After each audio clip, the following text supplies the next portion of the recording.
Good morning, everyone. We're going to go ahead and begin with today's media availabilities. We're now joined by Michael McDowell, driver of the number 71 Chevrolet for Spire Motorsports. We'll go right ahead and open it up for questions. If you have one, please raise your hand and I will get a mic over to you.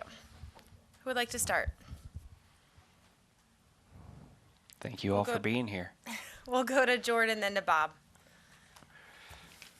Jordan Bianchi, The Athletic. You and Travis, a lot of success on super speedways or drafting tracks the last few years, but that was different team, different manufacturer, everything like that. Is there any carryover from what happened, a year ago and the years before that to this year with this team, this organization, this manufacturer? Yes, there's carryover. I do think there's carryover. We've seen that what made our cars drive well and have speed last year work as well in the Chevy camp as well. So there hasn't been as big of a transition for the super speedways as maybe some of the other high downforce tracks and short tracks. So I think that this is the one area actually where it does a transfer. We didn't really get an opportunity to see that at Daytona because we had some fuel pump issues and we're kind of behind the eight ball as the race unfolded, but feel good about how the car drove and speed that it had. Not quite the same speed, right? We weren't sitting on the poles, but I think we, have the speed that we need to contend. So, yeah, we do feel good about it. And I think, from the driver's standpoint, this next-gen car has drafted differently than the old car. And just having a season where you're up front a lot and leading and controlling the lanes and doing those things, I think helps, give you that experience. Obviously, I have a lot of experience, but maybe not a ton of experience leading for long periods of time and controlling the race. So I felt like that was good for me. Obviously, I got it wrong, like right here where we're sitting, the spring race here, but felt like I gained a lot of experience and knowledge moving forward that helped me make better decisions when it comes down to the final 500 feet. Yeah. We'll go to Bob, then to Holly, then to John. Bob Hawkers, Fox Sports. Is there any reason to think this will be any different than the last few Talladega races with fuel mileage early on and then hoping not to be in a 28 car wreck later on? That's encouraging, Bob. Yeah, no, good morning. No, I think that the fuel mileage is here to stay. I mean, it is. There's just no way around it. You can look at it, a lot of different ways, but the fact of the matter is that if you can shorten up your pit stop, it's going to gain you track position later. I mean, it just is. So it's going to be a part of what we do. It always just depends on where those cautions fall. But you still go into it with the mindset of, I want track position. I want to be in control of the race, but I don't want to use more fuel than everybody else. And so it's this constant battle of, are you using too much or if you're not? So, I've seen the plan burn you where you just commit to, hey, I'm going to save fuel. Last year, actually, I got into a place where I lost track position, and I said, I don't care. I just got to get back to the front. And I was probably the only one wide open, but got back to the front. And then as soon as I got back to the front, I started saving, right? So it is a part of what we do. I don't see that changing. The only thing that changes that is when the cautions fall, where at the end of the race last year, the caution fall, we all got into the windows when the Toyotas got together there. And then those last 25 laps, everybody was hammered down, nobody saving. So I don't think we're going to get away from that. And even if we did, to your second part, we're all still going to be packed together. I mean, that's not going to change. The four wide that we saw in the fall, I think, was unique and was wild to come back the next day and watch on TV of, wow, that's crazy. So I hope it's not like that all day long and everybody's saving fuel. But, the one thing about our sport and about these races is it's constantly evolving. And I think the fuel mileage part of it is that it's an evolution of, we all knew it was important 3 years ago. Then we saw how important it was because it worked out for some that did it well. And now you study it and you examine it and you got to be really good at it to execute a perfect race. So it's just the evolution of where we're at. We'll go to John. Savage Ventures. So you said a couple weeks ago that one of the biggest parts of transitioning from Ford to Chevy was just the different types of data that you get. I was curious where that stands now a couple weeks later, especially, coming to Talladega where it's just straight into qualifying without practice. Yeah, I think it's not just the data, but it's the tools, right? And the tools and the processes. I think that it's just like any tool, like tools that you guys use, whether it's new programs or new apps or things like that, is they all do somewhat the same thing, but there's some nuances that you have to figure out. And I felt like that's where we were at on the 71 team, because we were so new. That group was so new of understanding the tools, and you get used to, knowing, okay, I need a little bit. The tools are saying this, but I need to be a little bit freer, or I need to be a little tighter, or it won't be that low onto the racetrack. And then you get new tools, and in some areas are more accurate. In some areas, they give you a little bit different result. And so understanding that and being able to adapt to that is kind of that transition that we were in. And I'm sure there'll be more circumstances that we are still in. But I feel like we got a good grasp on what we need to do and where we've missed it and where we haven't, where we've done a good job with the tools. So I think that that's all coming together, but it just takes time. Anytime that you have a whole lot more or new information and new tools to sort through it, it takes a little while to have that human factor of what's what. We'll come down here to Kelly and then to Tracy. Kelly Crandall, Racer.com. Michael, what did you learn at Daytona and Atlanta in a draft with the Chevy now that you're driving that makes you come in here? Do you feel more comfortable knowing kind of what you got? Yeah, I do. That's a great question. We didn't have great results from those races because we had 2 mechanical issues there that put us several laps down. But I was still able to go out there and race hard and put myself in situations and push and take pushes and all that. And I think that there was this stereotype that we had last year that the Chevys couldn't take a push or they didn't push well. And I think we all would kind of talk about it, the nose is pointing and all those things. And so I went into Daytona white-knuckled. Like, I sure hope I'm not the one that figures out how bad this is. And I left Daytona like, oh, man, it wasn't anything like I expected. It was very similar how it took pushes and how it pushed. So I left Daytona with a lot more confidence of being in those situations where you have to take a good push, which here, if you're going to win the race, you have to take a good push. You have to. So I feel really comfortable with that, actually. And I can't really tell you why, because I don't have a lot of experience with it being bad. But watching it, we always thought that, these are going to be really tough. But to me, it's been okay. So I don't know if that's setup. I don't know if that's just, how hard you push or how you, set up for that, or how straight you are or how lined you are. So now that I'll be more in the mix, hopefully, with no problems tomorrow, I'll have more situations to really determine whether or not there's a lot of differences. We'll go to Tracy, then to Lee, and then to Roy. Hi, this is Tracy France with Novel Photos. I know how important being a father is to you, and now that we're a little bit into this season and you have a new team with younger drivers, how are you, quote, fathering them or helping them both in driving and in life beyond the track? That's a great question. I mean, very early on, I told Justin Haley that he's not allowed to call me dad because he started to call me dad, and it sounded really weird. So that's off the table now. But no, to me, more than anything, I just try to do my thing and hopefully lead by example. And then, we sit down, we have conversations and walk through, anything that they want to walk through. But each one of those guys is so different. And so I'm not trying to project or interject on them how they should be or what they should do. They're going to figure that out on their own. But when they have issues or if they have concerns or if they, come to me and say, how would you handle this and how would you walk through that, I definitely help. And I like doing that. So it is a part of it, but it hasn't been a focal point. And so, yeah, I still have a lot that I have to work on and a lot in front of me, too, with the new team and a lot of new. But I do enjoy that aspect of it, and, I take that part seriously. But there hasn't been a lot of situations that have come up that I feel like I've had to be like, hey, buddy, but there's times where that happens for sure. We'll go to Lee and then over to Roy. Lee Spencer, Sirius XM NASCAR Sorry. Radio and CatchFence.com. That's fine.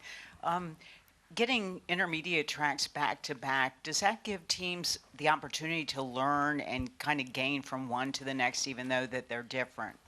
It does. It's kind of interesting how the schedule, even though we've had changes, right? More changes over the last few years than the first decade that I drove. I mean, it used to be I knew every weekend where we were going. It was the same weekend. And some of what you said has happened where you'll get back-to-backs. And the back-to-back is good for some aspects, but bad for others. So from a rhythm standpoint, it's fun, right? Because you know that what you had, you're going to kind of have something similar and how you approach it and all that. And so you feel like you kind of get into a rhythm. The hard part is that when you get done with Texas, your Kansas car is already built and most of the setup work has been done. Now you'll make some changes, but there's not enough time in there to go, oh man, we really got this wrong. We need to go this direction. And so it would actually be better from a team standpoint if there was a little bit of a gap just so that you could prepare a little bit better. On the flip side of that, if you go to Texas and it goes great, you're like, I cannot wait for Kansas and Charlotte. And, you have that momentum. But a little bit of a gap helps. When it comes to the short tracks, they're all so different and the approaches are different that I feel like it's not as important. But on the mile and a halfs, where everything matters, downforce, setup, engine, it all matters, I think that it's actually more challenging to go back-to-back. Yep. We'll come over here to Roy and then over to Chris. Yeah, Michael, Roy, Skyview Sports. You talked a lot about pushing, getting pushed, and, we talked about the big one a little bit. How much autonomy do you have with your spotter and your crew chief to make some of those calls to say, look, it's time to push? How does that work? I mean, do you get full autonomy on that, or are they telling you kind of in the armchair, this is what we're seeing, or is it a little of both? It's definitely both. I hold all the keys to the car, right? So the decision ultimately comes down to me, and whether I hit the gas and want to push or save fuel or whatever it is, get aggressive. But how I approach it is I'm taking that information that they're giving me and trying to make the best decision based on what I'm feeling and seeing. The spotter has a huge role in that for sure, because I can only see the 2 or 3 cars in front of me and the 2 or 3 cars behind me, but when you're 3 wide in the middle, you can't see all the lanes and you can't see where the momentum's coming from, or it's more difficult. So you're leaning heavily on your spotter and your crew chief in these races. But you also have, as a driver, you have that gut feeling of, I need to go now, or I'm going to lose too much track position, or it's getting a little too wild, something's about to happen. So I think that you're always sort of balancing that, taking that information and trying to make the best decision with it. Yep. We'll go to Chris. Chris Knight, catchfest.com. Michael, can you evaluate your season thus far? I know it probably hasn't gone as well as you had hoped, and how do you guys maximize moving forward through now the rest of the season without a break? Yeah, it's a good question. I think that 2 weeks ago I would have told you that we were probably on pace with what we had hoped or had expectations for. The last few weeks we've kind of dipped down, which isn't fun, but we know why, and it's kind of a part of the learning curve. Unfortunately, we had to learn some things, the hard way by having a couple bad weekends. But overall, with the program, I feel really good. I feel really good with our cars and the speed that our cars have had. To be honest with you, not one of our cars has executed a perfect race, and yet we still have had a lot of speed and we've had some good results. So I think that we have the potential to go out there and really, score a lot of points and put ourselves in position. So I feel good about that. And you know how racers are, where our expectations are always a little bit off, right? Your expectations are always high to go out there and win early on and build that momentum. And so the transition has been, I don't want to say harder than I expected, but there's probably been a few more challenges than I thought we would encounter. And so I feel like we've gotten over that hump now, and now it's time to go down to business and get some results and start stacking points. And this weekend isn't about that. It's about putting ourselves in position to win. We know that this is an important race for us to put ourselves in position to win. But the next few weeks is about building momentum and getting top 10s and top 5s and building towards that summer when you know that it's going to get down to crunch time, heading into the playoffs. See, it's really tough on y'all and crew members. For me, I love it. I don't like weeks off. I love my family and I love being with them and all that. But even last year with the Olympic break, I felt like you lose a little bit of that continuity and momentum that you had. And so I enjoy the week to week. So I don't mind that. I'm looking forward to it because when you get into the rhythm of things, it seems to go fast and it seems to go well. And so I don't mind the straight through. Yep. We'll take one final question in the back from Steve. Steve Post, Motor Racing Network. Michael, I know there's probably not a lot you can share from the manufacturers' meetings that you'll have.